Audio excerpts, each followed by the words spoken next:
এয়া IB guard কুন্দুলি ভাজিব লৈছোঁ। এয়া ধুনীয়াকৈ 2-4বাৰ ধুই কাটি লৈছোঁ। দিছোঁ তেল খুব বেছিও নালাগে, কাৰণ কুন্দুলিবোৰত নিজে তেল থাকে।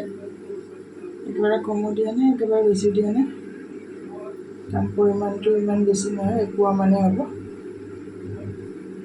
এপোৱাতকৈ অলপ বেছি হ'ব পাৰে চাগে।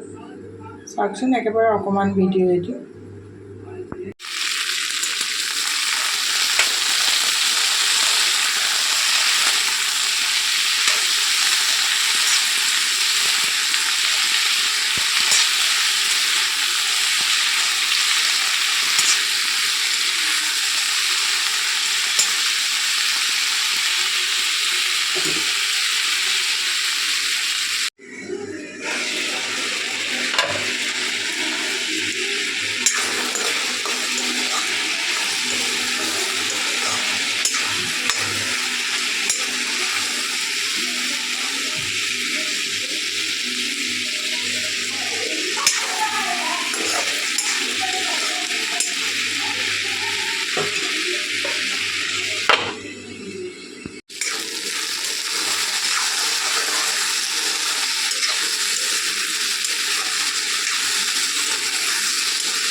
ফাইনেলি হৈ গ'লগৈ, আৰু 2 মিনিটমানতে নমাই দিম আৰু সিজি গ'লেৰে পুৰা সিজি গ'ল।